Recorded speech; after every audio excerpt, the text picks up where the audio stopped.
Welcome to It's All Fine and Dangy, where we talk about community, health, culture, and all of the big and little things that make life good. Here are your hosts, Dan and Angie.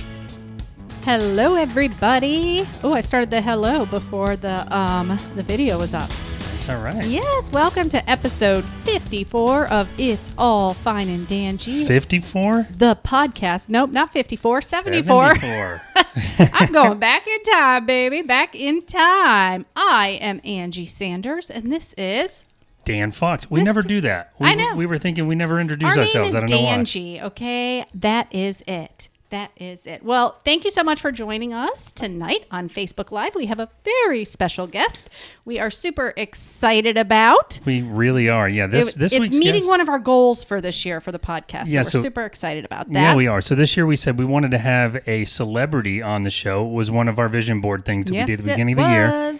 And not only are we doing an interview with a celebrity, but we're doing one with a local celebrity. Yes, we are, which I am very happy about because we love to support local.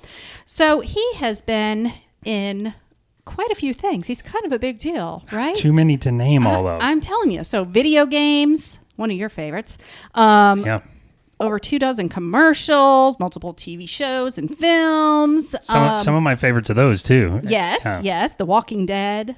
Red Dead Redemption 2. We're actually playing through that again right now, my daughter and I. That's right. And The Outsider, which we watched and was amazing. Oh, so good. So we would like to welcome Mr. Carlos Navarro. Thank you so much for joining us this Tuesday evening, Carlos. Well, thank you for having me. I appreciate the invite and being here on this Tuesday, and nice to be here. Yes, and of course we would much rather have you in person because we have this lovely studio that we set up. 74? You guys have done 74 podcasts already? 74, yes. Congratulations. That's awesome. I mean, that's you. commitment. Yeah. Podcasting is all about commitment and staying true, and you got to battle through so many things and obstacles and technical difficulties. Oh, I know you know all about it. Oh, yes. Yeah. How many are you doing a week? We only do one a week, but we do try to have a guest every single week. And I think about 99% of our shows we've had a guest. So we have had some where it's just been us and we've been on vacation or just, had a cancellation or something. But really, we've had a guest every single week and mostly local people. So we want to support our local community. So it's been very exciting. We love it. It's been really fun. It takes a lot of work and dedication and commitment, and so congratulations. Yeah, thank you. But don't you love it during this time because it's we're not going out and meeting people anymore like we were doing, going on location and you're traveling around and bringing people in, but we're still staying connected. So that's what. We need that. We need to stay connected. And we're doing it this way. So we love it. That's why I like the term physical distancing as opposed to social distancing. Oh, that's a good point. Oh, I like that. Yeah. More people said physical distancing, but social distancing seems to be the term. But yeah, I kind of consider it physical distancing because, I feel like even more people are more connected now than ever. Because of this amazing technology. And, I really don't use a lot of Skype that this is on. And well, thank you for doing that for us, by the way. No worries. All Dan's technical stuff is all hooked up to that. So. You know what I used to do, and you can appreciate this because you do the podcast too, and we listen to your podcast as well. But thank you. I'm a big fan of it. But we used to do all this individual stuff you had to manage, and I finally just bought an app that kind of does all of it, integrates all of it, but it only really ties in well to Skype. So you're not the first guest to go, Skype, really? So, but let's talk about you for a minute because that's what we're here to do. So I have known you, not like, personally, but I've known you through other people for many, many years. My ex-wife, my baby's mom, I used to work at JRR years ago. She was in the IT department over there, Michelle Fox at the time. And I remember way back when you were at the radio station, when you were Black Bean at the radio station. I mean, time totally flies. I heard you say on your show the other day that you're going to be 40 soon. Yeah, 40. Welcome, baby, welcome. Well, brother, I will be 50 soon, so let me tell you, it goes so fast, so fast. Yeah. But I didn't realize you weren't from here. You were born in Queens, New York, actually, right? Yeah. Yep. Born in Flushing, New York, and moved over when I was like 6. It was a rail, kind of like a train, and I just kind of hitchhiked as a little kid with the knapsack. Oh, and sure. Just kind of Here he goes. Pretty much like what every Hispanic route is, like family, you basically go to either New York or you go to Florida, right. One of the two places. So we started in New York first, but made our way over here. Like when I was about 7, so I started school here. But I always kind of do have an attachment to New York for some reason. So you were too young for it to be like a culture shock, because other friends I have that are from New York that move here, there's a period of adjustment because it's quite a bit different. It is a huge difference. No culture shock. I'm a Florida guy. Yeah. I am proud of Florida. Yeah. I love how much it gets run through the mud and how it's crazy and how they should chop Florida off. Yeah. Separate us. I don't care.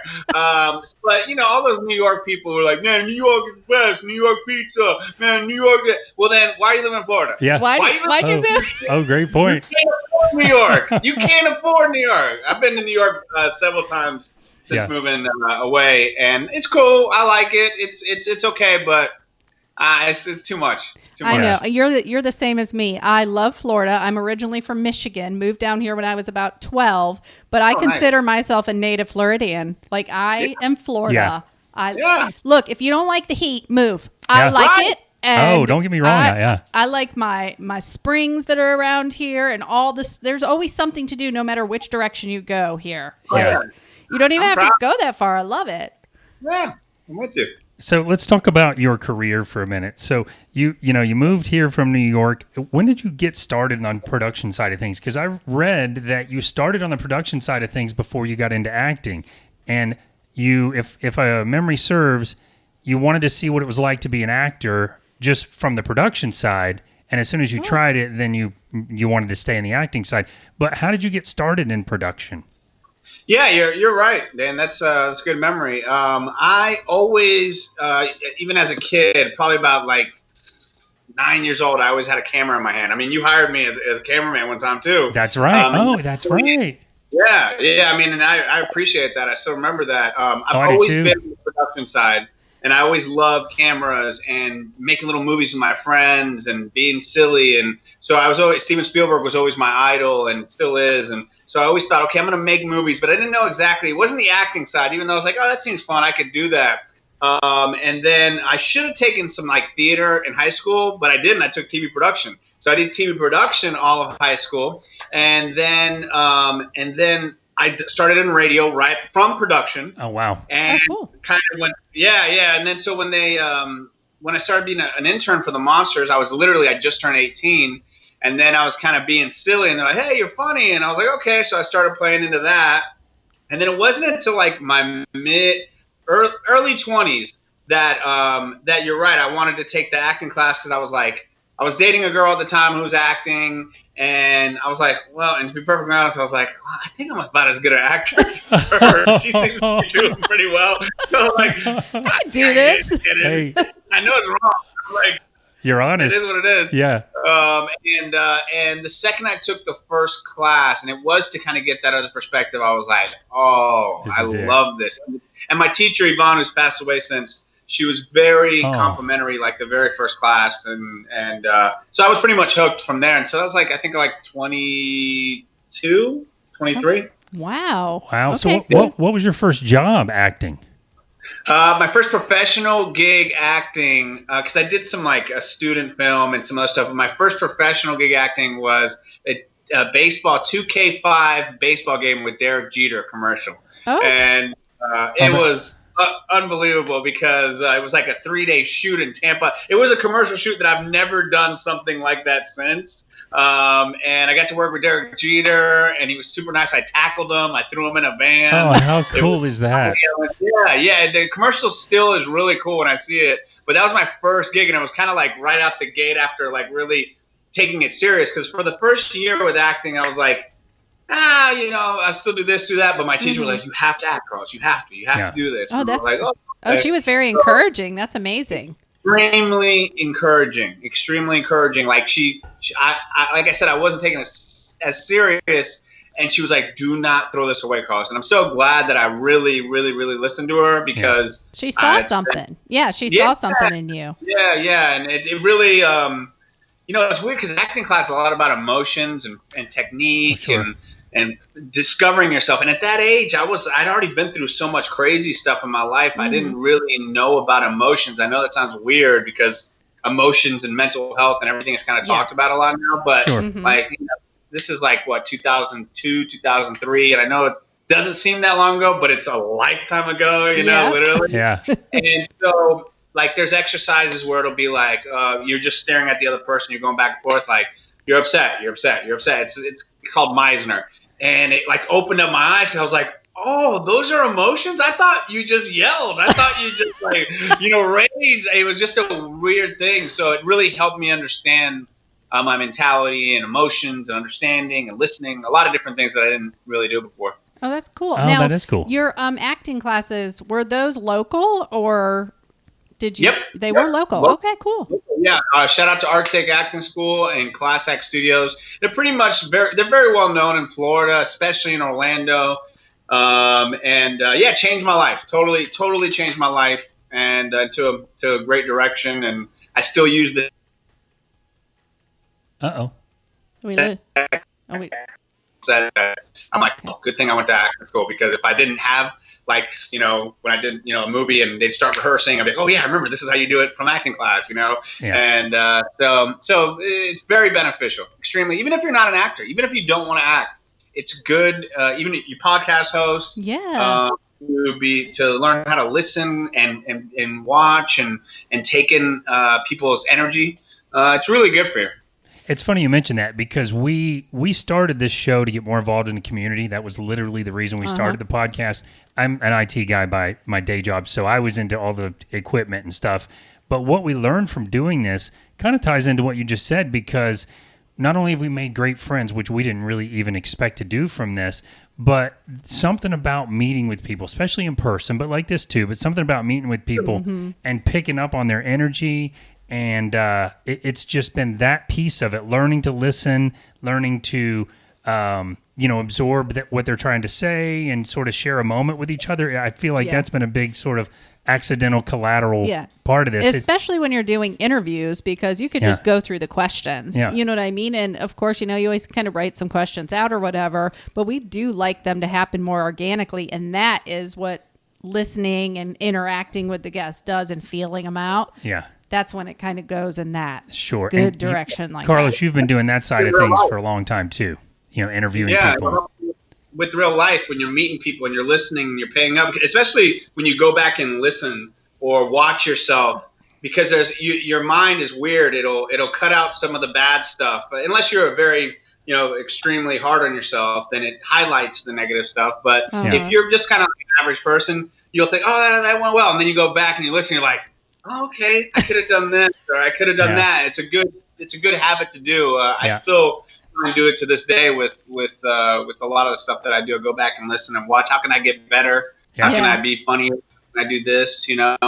Yeah, I love that. When I'm editing, I do that. When I'm going back and cleaning up the hiss or whatever, I'm listening to us. I don't, because you don't listen to yourself when you're talking. So that's a great point. Yeah, I should probably do that more. Dan always goes back and listens, and I'm like, I'm going to go. Just move on. Bring me somebody else. I want to talk to somebody else, No, you should because it's just going to make you better. You know, and you obviously are taking this very seriously. You've committed your time to it, which is the most valuable thing we have. It only refines you. And especially something like this where it's going to be these small changes that will make you better in the long run. And just trying to remember it is difficult, and also if you want somebody to, I'm not harping on you, I'm just kind of like what my theory is. Yeah. Like if I'm not willing to go back to listen, why should anybody else go listen? Yeah. That's true. That is true. That's good advice. Yes. He's told me that before too. So now I will really take full disclosure for me though, I catch myself like in the car listening. Did I get the audio right? Is it mixed good? But then I start listening. So it's same kind of thing. Yeah. I want to go back to that. The first call that you got for your first acting gig though. Did you sound like a 12-year-old girl screaming in the house when you got the call? I want to be a fly on the wall and know what it sounded like in the house. Absolutely. Not only that, it's weird because you get so much. I still remember where I was at. I was in a Publix parking lot, and I was calling my now wife. I'm like, oh my God, I booked that Derek Jeter commercial. Like, it was so out of the gate. But I'll tell you this, it's funny because when you act, especially in film and TV and commercials, you get rejected all the time. It's literally no, or not even no. There's not even a no. You just don't hear anything back, which is like getting ghosted on a date. Like having a first date, you're like, I think they went pretty well. Yeah, he was kind of cute, whatever. And then you get no call, no show, no nothing. You know, and so you just go, okay, whatever. And I take the rejection pretty well because it's part of it. Sure. But every time I booked anything, that's how excited you get. That's how excited you get because you know how much. And my wife has been there with me since the beginning. And so she knows how difficult it is and the times that you think you're going to book something and you don't. Yeah. And so every little one that you get, you're just like, I get to work again. This is awesome, you know? Yeah, I would think there's not many times you say no in the beginning. You know what I mean? You're like, I want it. I just want any experience that I can have. And you're saying yes to anything that kind of comes through. Yeah, and that can be that can hurt you as well at times. I know for females, it definitely, you get a lot of really nasty characters that take advantage of that in modeling and in acting. Yeah, and so for guys, you know, I know I'm super hot and good looking, and I got to do a bunch of male scenes, but it's not as much for guys. You know, it's, you're not going to run into that. But there is a certain point where you have to go like, nah, you know what? What's my time? Like right now, I don't do that many commercials unless they're really funny. And of course, if they really pay well, I try and focus on TV, film, and radio. Yeah. And so there comes a point where you have to go like, nah, I'm not going to do that gig and spend a whole day. Or I've had issues where it was like the director was just like, can you be more Spanish? Can you just be a little bit more Spanish? You know, that's serious. Yeah, because I would think you could get stereotyped into typecast, right? And it's like that's it. If you do too many of those roles, that's kind of like what they think your diversity is. Yeah, typecast. It is a lot of actors do get quote unquote typecast, but if you get into a position that you're being typecast, that means you're working a lot, and it's usually okay with that. Okay, you know. But for me personally. I'm kind of both ends of the spectrum. I love the comedy, but I also love dramatic stuff. And so I've been able to kind of go back and forth and sometimes mix them in the middle.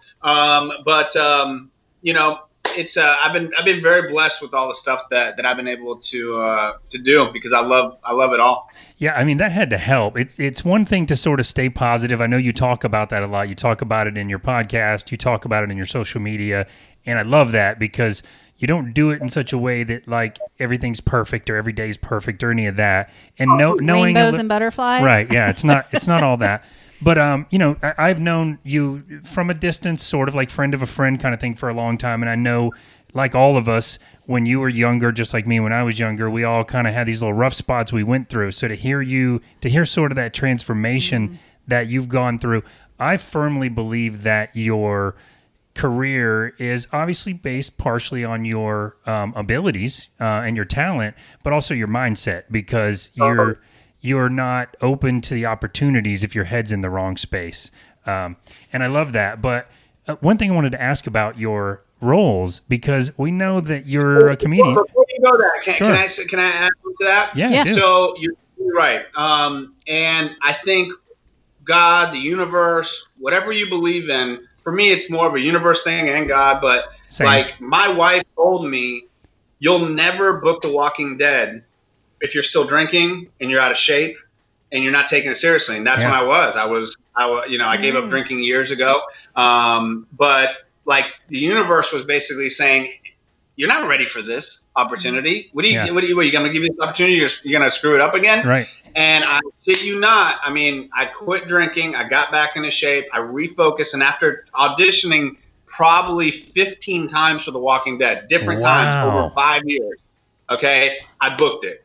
And it was, I mean, and then I book it. And then I go to all these parties where there's booze aplenty. And there's all these opportunities that alcoholic crazy Carlos would have totally taken advantage of and acted a fool. But that wasn't me. Oh, what kind of that's commitment too, because you've already got it, and you probably want to be social with the people that are on set or the people from the show, and being able to sort of stay in control of that. That's super impressive. Well, thanks, man. It's weird because there's so many people that only know me from not drinking, and they don't even imagine me drinking. Yeah. And on the show, especially my crew, the Kingdom crew that we were together, we hung out all the time. We were always together. Oh yeah. So I was a chronic for years listening to that show way back. Oh, awesome, man. Yeah, man. Thank you. When we would go to a bar or restaurant, they would order the O'Douls for me. Yeah. They'd be like, if we didn't have O'Douls, they'd be like, let's go.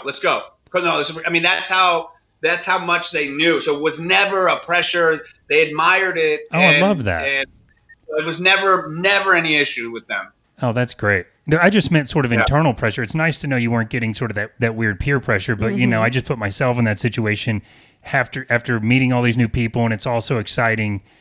Yeah. For me, I'd be like, oh, I kind of want to have a drink with them, but props to you for sticking to your guns. Well, I appreciate that.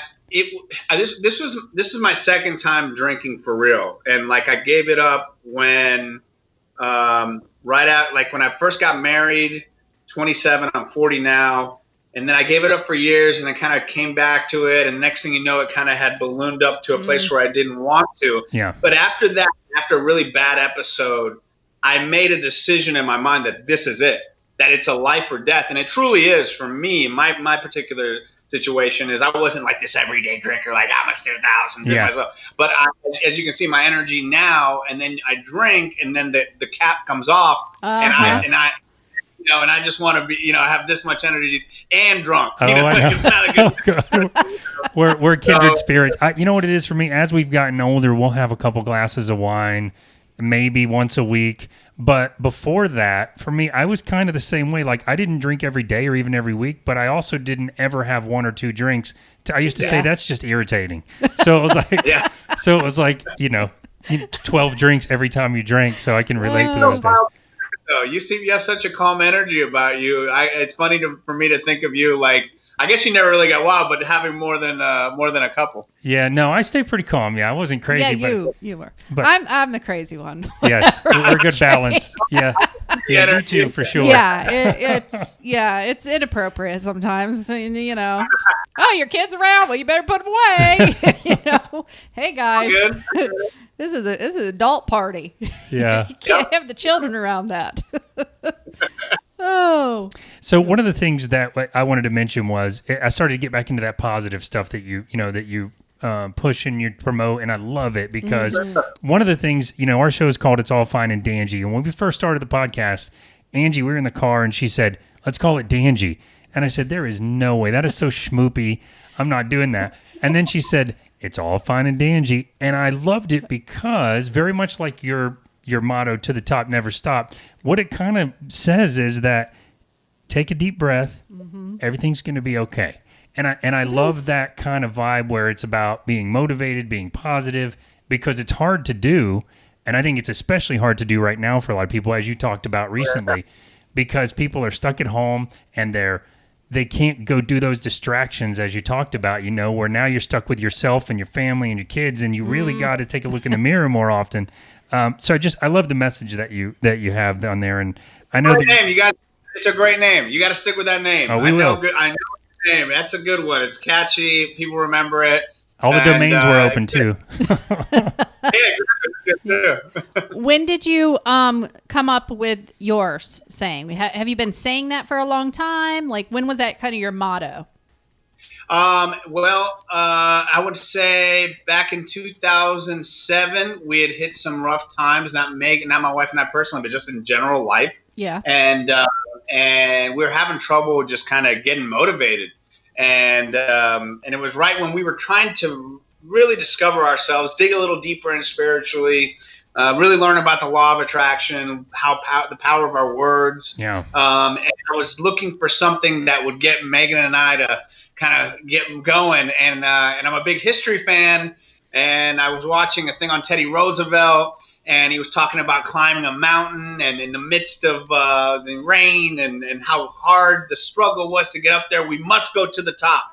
and it stuck with me. And I was like, oh, that's cool. To the top. Yeah, to the top, And so I go home to my wife, and I was like, hey, I got this great thing. Like, we need a motto, we need a motto. We need to like say something where we get us fired up when we're down. And I was like this. I was like, so next time we're down, like, we got to go to the top. And she's like, never stop. And I was like, oh. That's great. That's awesome. Yeah, that is amazing. And it stuck. And basically ever since, because I've been able to go back, and I've pulled a lot of stuff because I want to write a book one day, and I've written so much on there that I'm like, I love that. I know you've written a book. Yeah. I know you've written. Yeah, you can pick his brain. He can help you. Absolutely. It's I can only imagine it's an overwhelming task at times, but I've gone back and I can actually see the first time I wrote it and put it out there. Oh. And it was like 2000. I think we were saying it for a while, but 2008 or something like that. And it's like my wife and I say, to the top, never stop. That's amazing. Yes, it's stuck ever since. And now, and I always said I wasn't on the radio when I was doing this. And then when I was asked to come back, even before that, I was like, man, if I ever, and I never thought I would. I never thought I would be back on the Monsters for many reasons. But I was like, if I ever did, I would definitely use it to talk about some positivity and to the top, never stop. And so when I first came back, Russ was like, hey, man, what would you want to do a segment? I was like, it's going to be called To the Top, Never Stop. And he's like, awesome. And I love it. Yeah. That is so. This thinking, Dan just kind of touched on this, but do you feel like that was a pivotal moment in your career, kind of taking off, when the thinking changed, when the mindset kind of changed? 100%. 100%. It's crazy how, all we're fueled on are our thoughts, and unfortunately we're the ones who select which ones we want to believe, the negative ones about us. Oh, we're not good. We're not this, we're not that. Or, okay, I can achieve this. I can do this. And they say that we think over 60,000 thoughts a day. Oof. And 90% of our thoughts are the same ones we thought the day before. Okay. Oh, that makes sense. Interesting. Yeah. Yeah. So we have to absolutely be careful what we think, and even more careful with what we say, because when we put it out into the world and we make it a thing, then it becomes even more powerful. Real. And if you write it down, it even becomes more powerful. So that's why in this age of social media, you see people that when they write, you can feel their energy from their words. Yes. And you can look down their timeline and you can see, oh, this person's angry. Yeah. This person's hurt, And so mindset is everything. Yep. And I'm so glad you brought that up, because it absolutely changed our entire life. And it's so important. There's a great book called Mind Hacking that talks about how, our computers, our minds are just like a CPU. And you'll know this, Dan, from being a tech guy. I'm writing that book title down too. Oh, you'll love it. It's one of my favorite books ever. And and our thoughts are the HTML code. Okay. Yeah. And that's what actually makes the framework of our personal reality, right? Yeah. And what is our personal reality? It's our personality. That's all it is. And so that's how it's all connected. And there's not one super successful person that's sitting around going, man, I never thought this would happen. I never believed in myself. I know. I love those stories. I love them. So many people talk like that. Yeah, I couldn't agree more. And so many people that are successful, I get interested in listening just to other interviews of other actors and how they knew. Jim Carrey talks about how he wrote himself a check, and those kinds of stories. I just love them, because kind of like The Secret, the idea that you already have what you want, you just haven't reached out and grabbed it yet, kind of thing. Mm-hmm. I totally agree with that, but I don't think I'm quite to the place you are, because I still struggle with getting frustrated, I think, sometimes from day to day. But I love how you framed it out like that. I really want to read that book, because I feel like maybe that'll help me to remember that when I'm getting frustrated. Because sometimes you said something the other day on your show as well, that if you think about every single thing that exists in the world started as a thought.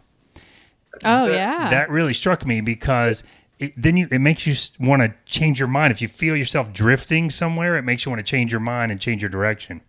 Yeah, it is weird. From this computer, this microphone, your hat, that poster, thoughts have energy. And that's why a lot of people, and we go back to mindset, they can't get to sleep. And if you know anybody, I can't sleep. The first thing I say to them is, oh, okay, well, there you go. And by the way, that book is written by an IT guy, a master in IT. Wow. So I think you'll really connect with that. I'm going to order it tonight. Yeah, that's going to be a good one.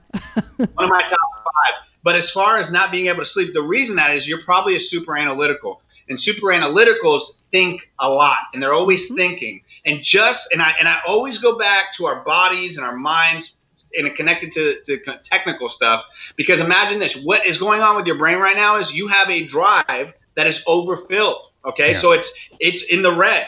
And in order to reduce that load, you have to export it. And how do you export it? It can't be typing. It's writing, what we've been doing for thousands of years. And that will literally export these thoughts. Do it. Have a notepad by your nightstand and literally write. And don't think about it. Don't think I have to write in these prose or I have to write something clever. Write spaghetti airplane. I went to the airport and I like biscuits and and that'll be like, shh. I write all. I mean, you can probably see my stuff over there.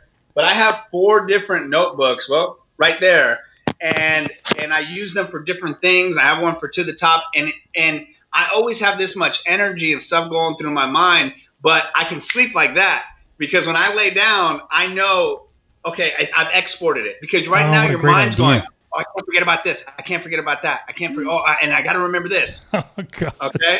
High five. He needs that. I'm getting some composition journals tonight. I'm going to try. I'm going to get my iPad and my Apple Pencil. I'm actually going to try that. That is some really great advice. Do it with paper, Dan. Really? I hate paper. Yeah, because what we've been doing with this here, I mean, this is all notes and this has been thousands of years. Remember, our phones, our computers, not even 20 years old that we've been doing it. So you're gonna get that's pretty cool though. I like the pen like that. So she's gonna have to change me there because I am so you know why I'm non-paper? Because I can't find it. And maybe that's the point. But I like to be able to punch up a search for the note I wrote, you know? But I think the idea is just getting the thought down. It don't even matter if you go back tomorrow and look at it. Yeah. Maybe 2 years you go back and look, but it's down. It's out of your mind. You see this? Can y'all see that? Yeah. Yeah, we see it. Oh, yeah. All notebooks. That's all notebooks. And so you can go back and Jim Rohn has a great thing. He's like, the thing that should be most impressive in your library is your own notebooks. Your kids will go back and read your notebooks one day. You'll have it and just have it like a little personal, this is my thing and I can write whatever I want on it. And it'll feel good and check things off. The brain loves that. This. Is this all from that book? No, it's a cumulative thing of a lot of things. But as far as note taking and notebooks, that's something that's throughout that a lot of people talk about. Yeah. That is just so beneficial. We write out our plans for work. We'll do a PowerPoint presentation for some idiot company that we're trying to make a buck off of. Yeah. We'll work on our kids' schoolwork. We'll write out a 15-page report and help them with it. But for our own lives, we don't take a second to write down our thoughts. Yeah. Yeah.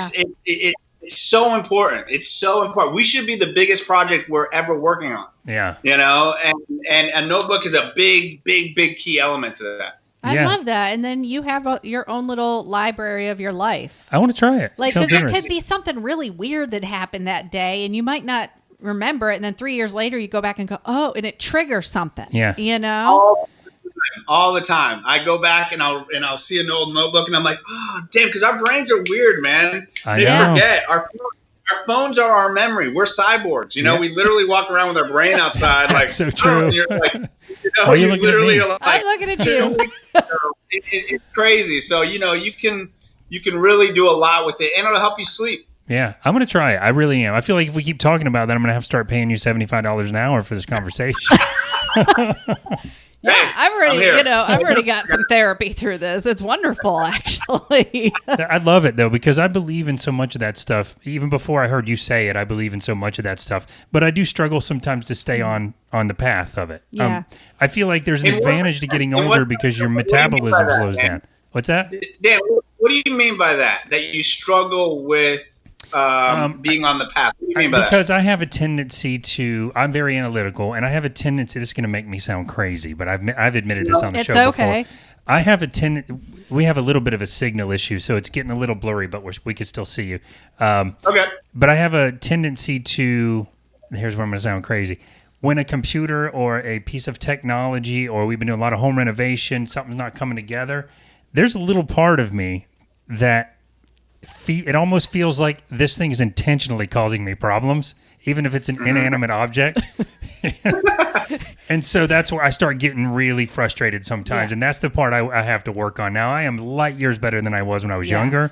But one of the things I say, is that it's the energy. The more of the energy that frustrated energy you put into it, it just gets worse. And it's almost like you get this veil over your eyes, and you could be looking for your glasses and they're sitting right in front of your face, but you can't see them because you're so frustrated. So irritated. You're blind. Yeah. Yeah. And I believe the universe is an echo chamber. I really do. I believe that it's not good or bad. I'm not a religious person. I believe the universe will give you everything you expect from it. So if you're like, oh, today sucks. Yeah, it's going to suck now. Yep. That's kind of how I feel. Yep. So I try to remind myself of that when I'm ready to, blow the world up because something's not working. It sounds like you have a good trait in you that you like things to be resolved. You probably like things to be resolved before you move forward with the next thing. Well, put it this way. So we're having that signal issue right now, and it's a little blurry. The recording that we have of this that'll go on YouTube will be great, but the live feed is a little jittery. So our internet went out yesterday morning or midday or something from a lightning storm. Our internet is never out. I have 65 smart devices. Our whole house is a smart house. And I thought, we have Carlos on tomorrow. If our internet is never down, if our internet is down tomorrow, it's going to be like, what the? And you know what I said? Well, I'll just message him and tell him our internet's down. But meanwhile, I'm running around. The first thing this morning, I'm at Spectrum getting a new modem. I'm driving to Best Buy's to try to find a router today because they're all sold out everywhere. But I will tell you, all night last night, not just for the interview, but it was bothering me that things weren't running smoothly. I swear it makes me sound crazy, but in the middle of the night, like 2 a.m, I got up and checked to see if Wi-Fi was working. I like for everything to be working. So Carlos, basically, can we hire you? $75 an hour? Okay. All right, let's talk more about you. But I will say this, that the kids and Angie have learned, if we're walking out the door, if we're going on vacation or to the beach and your phone or your Alexa or your whatever isn't working right, do not mention it because Dan will go back in the house and have to fix it before you leave. It's not happening. I have warned the kids. I'm like, don't you say anything. Don't you Don't say it. All right, so let's bring it back to you because I want to talk about some of the stuff that you've been in. So you've been a radio host for a long time at 104.1 here in Central Florida. I know you were on the show for a long time. You were gone for a while. You're back. You've been back for a long time. I'm a big fan of the show. It's a very popular show. Anyone in Central Florida knows about the Monsters. But I want to talk about the stuff that you've done with your acting because it would have already been cool to me that I kind of know an actor if you were, doing toothpaste commercials or nothing else for the rest of your life. But some of the stuff that you've been in has been like major big productions, a lot of the stuff that you've been in. And some of them have been what I would call like cultural phenomenons, like The Walking Dead. And I know this one's going to sound weird to you, but Red Dead Redemption 2 is one of the biggest video games of all time. Yeah. Do you feel like I know you said you're excited and every time you get something and you were excited for Walking Dead, but for instances like that where there's so much writing on it, is there a level of pressure? Is it more difficult for you? Or at this point, are you just like, you know what, I got this? Oh man, good question. Walking Dead was big for me. Yeah. Like most actors who book Walking Dead. It's my favorite show. Yeah. Like I said earlier, I auditioned for 5 years for it. I didn't know that. Literally got not even goes, all these. So I'd almost given up in my mind. I would go through the motions. My agent would say they want to see you again. And I'd be like, "Are you freaking kidding me? Don't they just?" They're messing with me.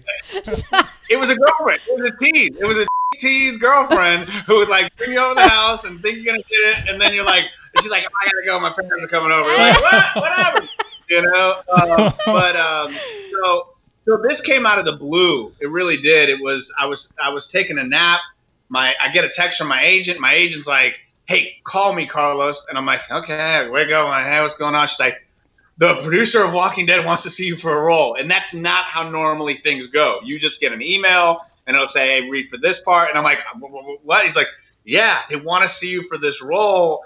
And I'm like, "Do you know what it is?" And they're like, "Yeah, you're riding a motorcycle." And she's like, "Do you know how to ride a motorcycle?" I was like, "Yeah." She's like, "Do you know how to ride a motorcycle really?" I'm like, "No, not at all, but I'll learn."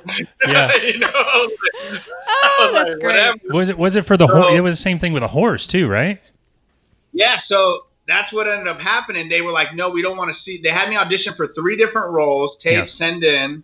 Then they were like, "Hey, no, actually, we want to see you for this part. Do you know how to ride a horse?"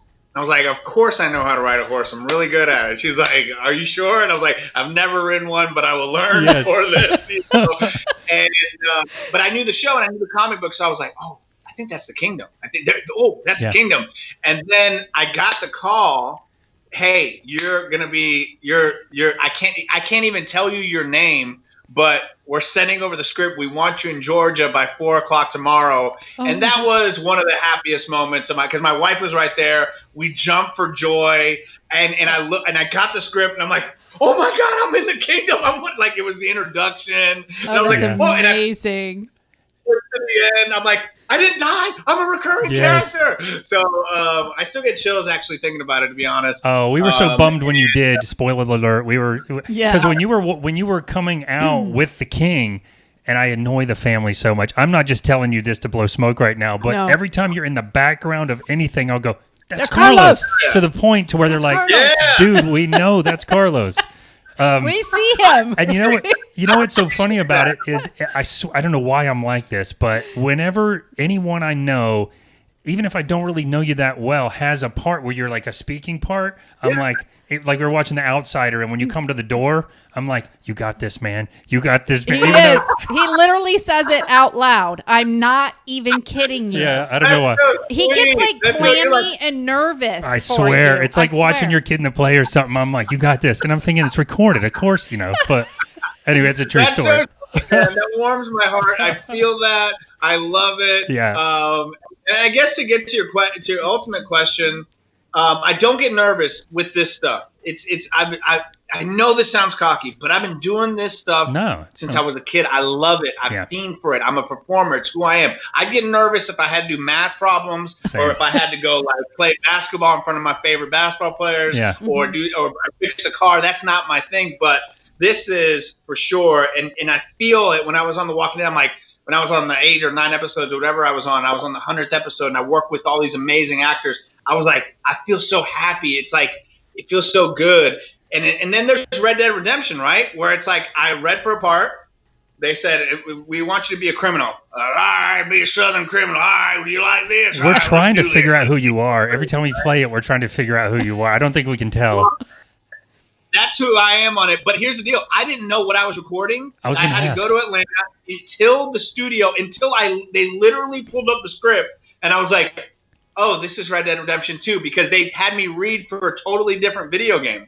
And it wasn't until I was in the booth that I realized, because I was a fan of Red Dead Redemption. Same. Oh, this is Red Dead Redemption 2. And then I was like, and that was the hardest game tracking I've ever done in my life. It was all face and really intense and rocket fire. And it was the big producer of the game who was producing me that I didn't realize until later. But it was cool. It was really cool to be a part of it. Did they have you go into like a sound booth and record the different things? Is that how they do that?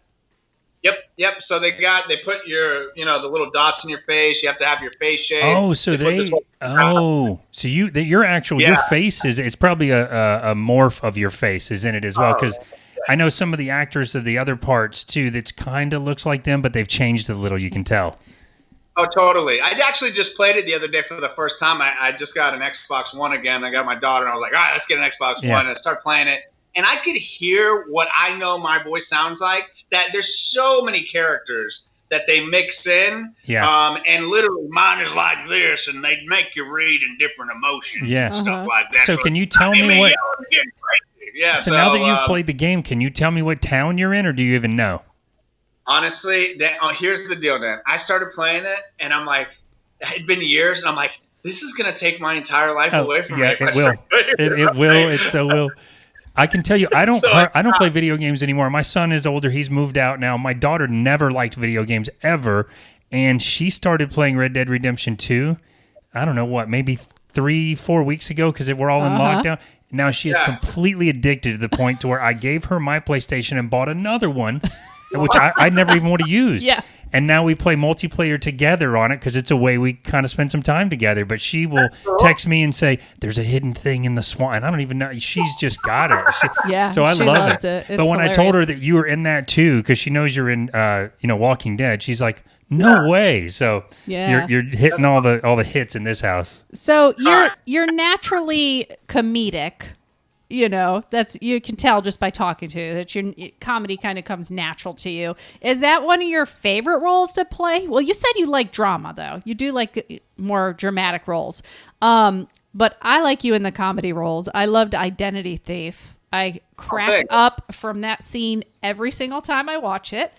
I'm just like, no, you don't pay your bills. Got to cut your card. I'm like, oh my God. Did they let you ad-lib any of that? Yeah, a lot of it was. That's all, oh my gosh, that's even better. Thank you, by the way. Yes, comedy is my favorite. Improv is my favorite. I love making people laugh. That's like my favorite thing. Robin Williams is one of my idols. Yeah. And that's a good idol. Character. Yeah. Yeah, that's somebody that I really think about whenever I perform on the radio show or whatever. So yes, like I created that character was supposed to be an Indian convenience store worker, right? Mm-hmm. To begin with. Yeah. And then the director was like, and then I read for a whole nother part. And then the director was like, hey, just come in. And they think you live down the street. I'm in Orlando. This is in Atlanta. They're like, just come in. We want to see you for another part. I'm like, okay. And so I drive up there, and I basically recreate my cousin who owned a convenience store. Mira, papi, they talk like this, and everything is, mira, I got to talk to my papi. Yeah, you don't pay your bills. And so then the director I started going back and forth with, and he's like, oh, okay, cool. Left. And then I get the call that I book it, which was another amazing, like, exciting, screaming, Jason Bateman. Yeah. And then the day we shot with Jason Bateman and did the table read, they weren't expecting it. I could go into so many different stories, but I'll tell you this: one of the best moments. The director's name was Seth, and it was me and Jason Bateman, and we're sitting there about to go in and shoot, and we're just kind of chit chatting, and he comes up to me, he's like, Carlos, this is all we're shooting today. He's like, and I got 3 cameras on you, and I want you to do exactly what you did in that audition room. I want you to make Jason break. And I was like, you got it, man. And boom, we went in there, and I'll never forget the first take. This was the biggest set I'd ever been on. This was a Universal Studios picture with Jason Bateman, Melissa McCarthy. Yeah. The whole street was shut down, and we're in the convenience store, and the whole crew. There's a 50-person crew, and there's all these, and Jason's there, and I'm talking to him just like this, blah blah blah blah blah, and then we start filming, and we do the whole scene, and then the scene ends, and you hear the director go cut, and the entire place explodes laughing. Oh, that is so awesome. And Jason Bateman comes back up to me and goes, Carlos, do it just like that every time. I was like, yes! Yeah. And then it made it to the trailer, and to this day, people love that movie, and I love being a part of that movie. Yeah. So you said you love to make people laugh. Have you done some of the improv around here in Orlando? I never did a lot of stage improv. My radio show is basically 5 hours of improv, and throughout the show I do so many different characters. I have done some theater around town. I've been working on a one-man show that involves some improv, some characters, and then even some of my New to the Top podcasts, I'm kind of including my characters, which are improv, and trying to do something a little different.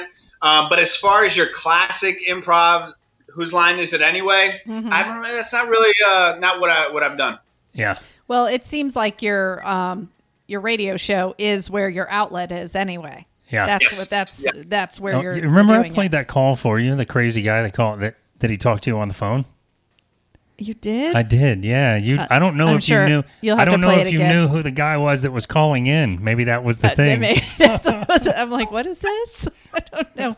So I have a question. So what is the dream role that you look forward to having? Because you know you're going to get it. So what's that dream role for you? I love that question. Yeah.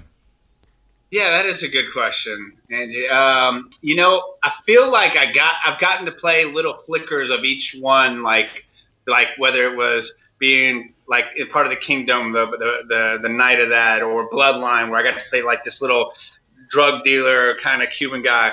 But like Pacino definitely is like another one of my idols. So I would have to say, I write this down as part of my affirmations. I would like to just play an iconic character. And that may be really funny guy. It may be a crazy, creepy ass guy, but something people will always look at and go like, oh, dude, you were, because my buddy Kari, he's King Ezekiel and he's Cyborg. And so he has these iconic characters that he will always be. And we've talked about it before, and he understands that and really is humbled by it and respects it. And so, so something like that. I also think Scarface, something like Scarface-ish. Yeah. And I'm getting to the age now where I can play the big boss, where it's like, one of those, not just a hitman. So something like that, something that has some good meat to it, whether it be comedic or dramatic. I could see that for you. Well, before I forget to tell you, when we end the show here, when we tell you goodbye and kind of kill the call, as we're rolling out of the show, we're going to play that clip that you have on your YouTube channel of the little clips from different shows. So, sweet. Yeah, there's some parts. And Andy, Go ahead. I did also want to say Hamilton. I would love to play Hamilton in Hamilton. That's something that would be on stage. I've auditioned for Lin-Manuel Miranda before. I did not get the part for his new film, but I want to do something with a musical, singing, dancing. It's a little challenging for me, but that would also be a really big dream role to play Alexander Hamilton. Oh, that's awesome. That's a big role. Yeah. But I think it will come. I think, with your mindset, it'll definitely come. So you post a lot of positive things about your family on you're a pretty open book when it comes to your family on there. And I love that because you guys have like a great energy. You got that new baby girl, and you're a girl. Yep. You're a girl dad. Yes, I am. Yeah, true and true, all the way through. Yeah, for sure. Yeah. Except one boy dog, one big boy dog. He's he's cute. What is he? A Labradoodle? Is he a Labradoodle? He's a Labradoodle. He's a 95-pound Labradoodle. That's a big dog. Yes. Holy moly! Crazy. So with your beautiful little family that you have and your dog, your little complete family, it seems. How do you kind of put things in? I don't want to say order of importance, but how do you keep everything balanced, basically? Yeah, it's not easy, to be perfectly honest, because everything that I'm trying to achieve career-wise, I can only kind of do myself. I'm the only one putting myself out there. I'm the only one creating this. But my wife and I are a very good team, and she evens me out, and she's better at time management than me. I talk to her a lot about things. I write out a lot of things. I try and be conscious. How much have I hung out with my daughter? How much have I, and really I put in the work to make sure that I'm spending that time, because if not, that's when I get the back of my mind like, I really haven't spent a lot of time with my daughter lately, or I really haven't spent a lot of time with my wife. I've been really focused on work. So it is about really being conscious of your time. Mm-hmm. And I don't do a lot of stuff. I don't go, especially now with the pandemic, but I don't do a lot of extra stuff. I'm with my family. I work on my stuff, which is my passion, and very little. Sure, I have fun. I have friends like anybody else, but that time is so valuable to me that if I were to go to spend 4 hours doing something that I even mildly didn't like, I would be like, well, I could have spent that with my daughter. I could have spent that doing so. That's the way I see it. And I think you can make a big mistake in life when you only focus on your career. Because next thing you know, your kid's in high school, your kid's leaving to college, and they're like, Dad, where the hell were you? You weren't even there half the time. And why, oh, now you want to hang out because you're lonely? You know what I'm saying? So I'm very, very, very, very conscious of it. Oh, that's great. That's great. I think we all need to be, kind of thinking that way. Yeah.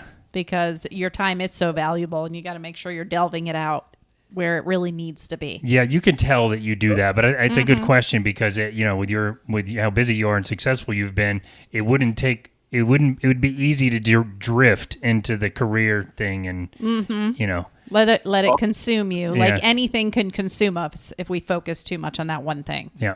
Yeah, and honestly, you know what it does? Like happiness are two things. Happiness is one, being in the moment and progressing. And if you don't have either of those things, you will not be happy. If you're not focused on the moment, you're thinking about the past. Yep. And that can be depressing. You think about the things that you missed out on, the things you didn't. And if you're focused on the future, then that's anxiety. And you have anxiety of what things may come, of how it may do it. And what you're doing is you're taking away the only thing you really have, which is literally this moment. That's right. I get asked to do a bunch of different podcasts. I don't accept them all. I really like you guys. You guys have always been kind to me, and I'm glad that I can, and I'm really enjoying this. But I think people throw away their time. I think people just haphazardly throw away their time. If they looked at time like money, they would be freaking out. Yeah. If that every hour they just let by was $10, they'd be like, wait a second, what? They really readjusting. And I think, honestly, some near-death experiences, everything being taken away from me, financial and personal hardships, have made me really appreciate every single second that I get. Yeah. Well, you could tell that for sure. Yeah. I mean, it's inspirational to me because it's easy to get caught up in things. It's easy to let a day or two go by. And I think I'm kind of like that too. It's why when we talked about the video games with my daughter playing it, it's a different thing. Now it's like, it's a memory together. We have. But sitting there playing video games on myself, I hardly ever do that because just like you said, I started thinking, I could be creating something. It could be doing something. I might have fun doing it, but 2 hours later, I'm going to be bummed that I wasted 2 hours. So, or really excited if you got the white horse. Okay. Right, I know about the white horse. Okay. That was a big deal. That's a big deal. Yeah. So, Carlos, we started our podcast because we wanted to get more involved in the community. And part of that is helping to support local talent like yourself, local businesses, local nonprofits, smaller businesses, family-owned, and artists definitely all around. So we always ask our guest, in which ways are you involved in the community? What kind of things do you like to support? Are there any organizations? Do you volunteer your time? Anything like that? That precious time.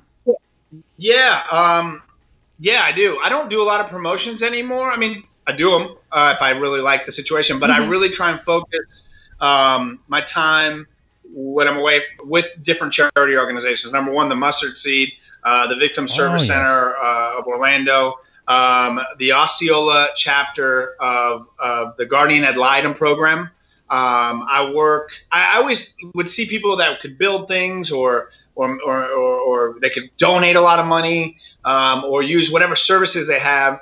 And they could help an organization. And I was like, well, what is it for me? And I'm like, well, it's kind of my voice. It's me being on a mic, me hosting stuff. And so once I started putting that into works, the opportunities were there. And so I'm really actually kicking things back up on my podcast, or not on my podcast, on the radio show. I'm going to try and I did do a To the Top charity of the week before. And I'm bringing that back because right now with the pandemic, a lot of nonprofits and charities are really struggling. Yes. And so I feel very fortunate to be in the position that I'm in. And so I absolutely think giving back is not only something good for the community, but it's good for your soul. Oh, yes. And it will help you in so many different ways. And if you're feeling down, if you're feeling sad, if you're feeling depressed, if you just would look outward and help other people, you'll feel so much better. Yeah, we like to say the thing about giving is it's self-serving at the same time. You don't really know what that means until you start doing it. But we love to hear that you're so involved in helping charities and doing that. And you just reminded me, I don't know why this just came into my head, but when you were talking about the segment you did, the one little verse that popped into my head is when you used to go, "Wow, look at this!" When you used to go through the price. Wow, look at this! That was it. That was my first catchphrase. Was "Wow, look at this!" Yes, I remember. Over the years. Yeah, that was great. Oh, that's amazing. Well, Carlos, thank you so much for taking the time to meet with us tonight. This was really fun, and it was really cool to learn more about, your career and yourself, and just to kind of hang out with you a bit. Hey, I appreciate the invite. This was a lot of fun, and congratulations on your podcast. And maybe down the road we'll come back around, and maybe you'll find that white horse on Red Dead Redemption. Maybe you'll be sleeping well, and then you go trademark the name. It's a good name. It's all fine and dandy. Well, thank you so much, and we wish you so much success, and we are your huge supporters on this end. So we will be rooting you on, and Dan will be saying, "There's Carlos. Hey, there's Carlos." never everything gonna stop. You're on. He's never going to stop. Doing it. Thank you so much, Carlos. Have a good night. We're going to play on the way out of the show here. For those of you that are listening on the audio podcast, you won't be able to see this, but if you're watching us on Facebook Live or watching the YouTube video, we're going to play a clip of some of the movies and shows that Carlos has been in. So with that, awesome. we're gonna say goodbye. But thank you very much again, Carlos, and we'll be watching and listening. And if we can ever do anything for you, just let us know. Absolutely, y'all. Appreciate y'all. Have a good one. Bye. See ya. Bye.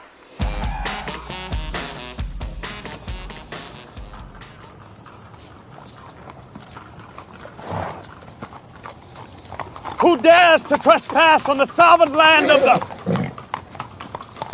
Oh, Jesus, is that you?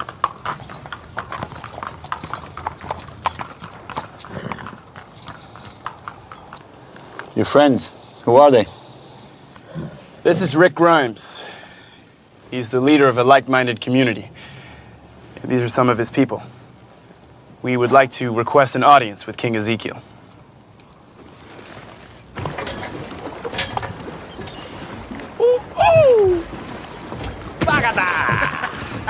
Maybe your friend should take it easy on the cerveza, yeah?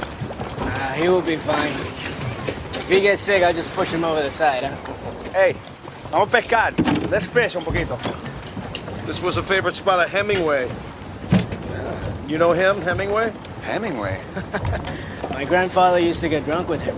Yeah, half of Havana used to get drunk with Hemingway. Hey, half of Havana got drunk with my grandfather. Yeah, and slept with your mother. Oh, God. This is my baby! My baby is alive! You look real pretty. Thanks, Mom. You too. But I was kind of hoping I could talk to you alone. Oh, Joe and them are like family to me. And it's Thanksgiving. Yeah, but I actually am family. That scar on his neck goes all the way around. Got decapitated in '96 when I stood up on the Grim Reaper.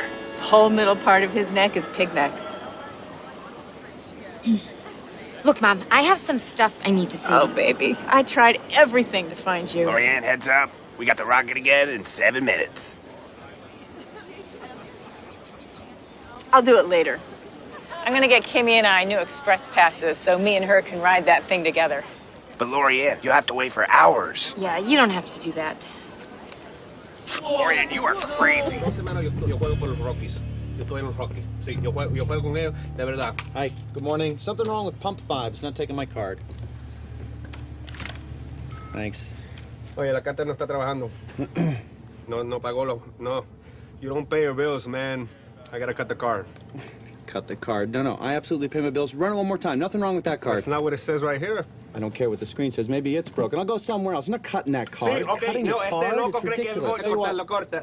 I'll go somewhere else. You go somewhere You're else. not Look, cutting the that's my card. papi. Yeah, Okay, I he get owns it. this store. Okay. He says cut the card. Senor, you don't pay your bills. My bills are paid. Oh, your bills are paid. Sir, I gotta put the cut scissors down. Card. Do Papi not says I'm cut gonna cut that the card. card. Do I'm not gonna cut the cut the card. card. I just cut the card. Go pay your bills, Randy. Sandy. Sandy. ¿Es un nombre de mujer? ¿Qué es una mujer? Mira, mi nombre es Sandy. I am aware. Your desire is solitude. That's what I've ordered to be facilitated. My men are here clearing the wasted. The dead are quite inconsiderate when it comes to those who are wanting to be alone. Tripped my wire. You hit him well, lady. Don't call her lady. Ma'am, Ms., Mrs. You can shut up now. Copy.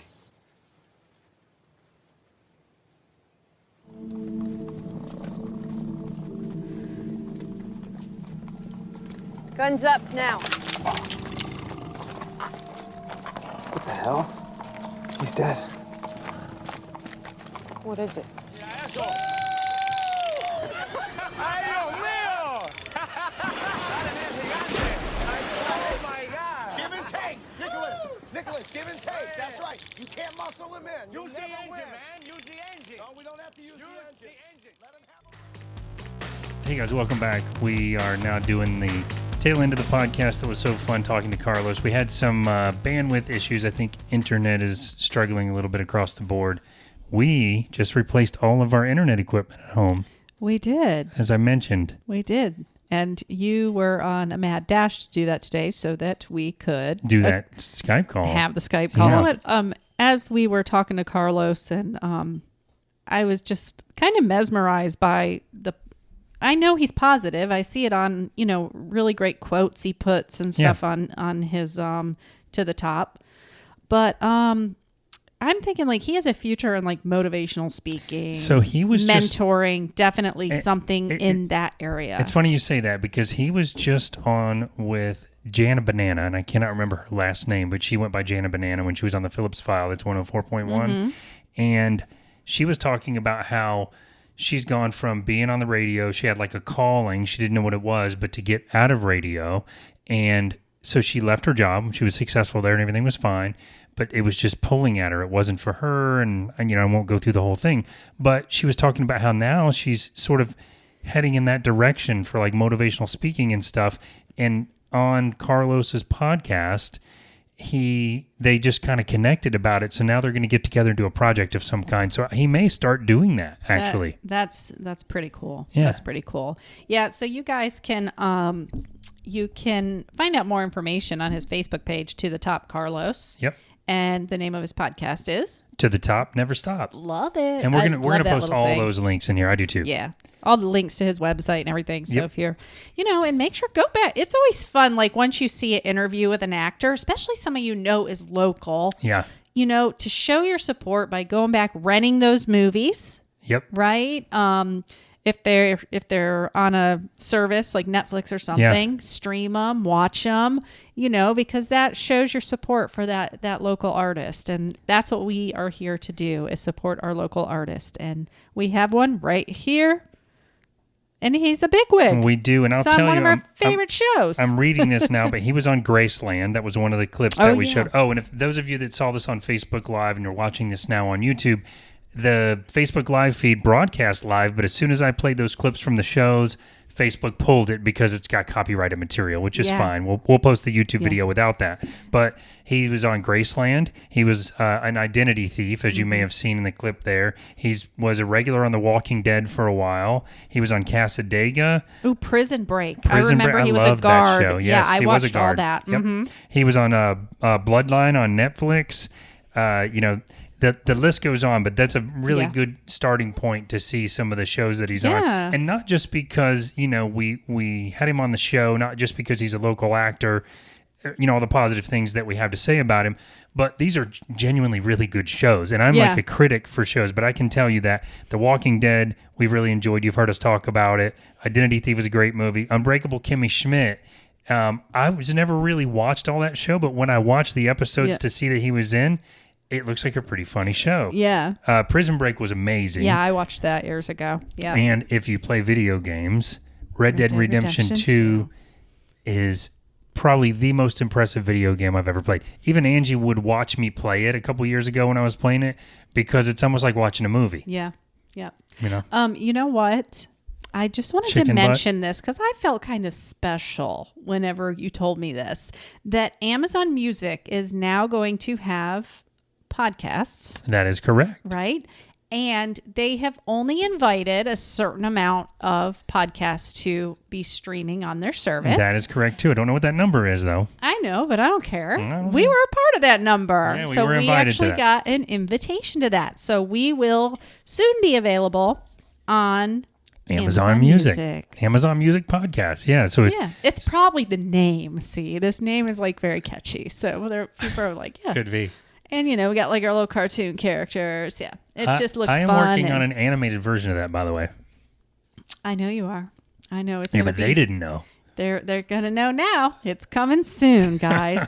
Guys, we just want to let you know how much we appreciate you. And thank you so much for joining in on the Facebook Lives that we've been doing, for the comments, for supporting us on the podcast. We love doing it. We're excited to get out and about into the community a little more as soon as everything settles down.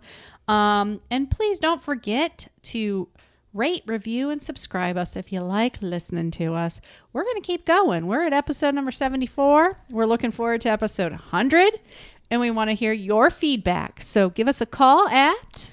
I have this memorized, 407-490-3899, or you can email the voicemail of the show at feedback@fineanddangy.com, DANGEE.com.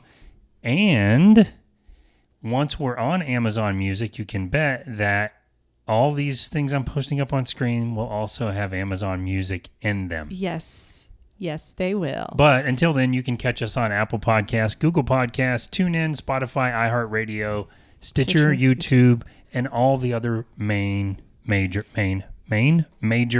podcast platforms. Yes, and also you can find us on all social media at Fine and Dangy. And remember, guys, at the end of each and every day, to the top. No, I'm just kidding. Well, I like that one too. I do too. We'll let Carlos do that one then. Okay, let's leave that one for Carlos. Okay. At the end of every...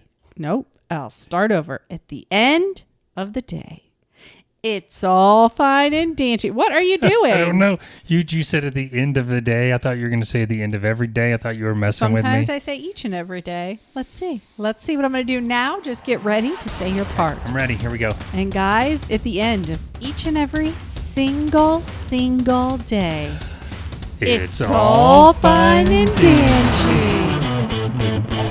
Dan took a deep breath before saying, what do they say? What's Casey Kasem saying? Keep your on. feet on the ground and keep reaching for the stars. Something. Anyway, have a great night, guys. All right, we guys. will see you later. What do we say at the end of every show? Yeah, we're still recording it. Oh, we are? We could have made it this. We could have. We didn't put all our stuff in here, though. All All right, right. guys. All right, guys. So we're going to go and record the rest of our show, and we'll see you next time. All right. Yep. You're not lying. Okay. Who's going first? I mean...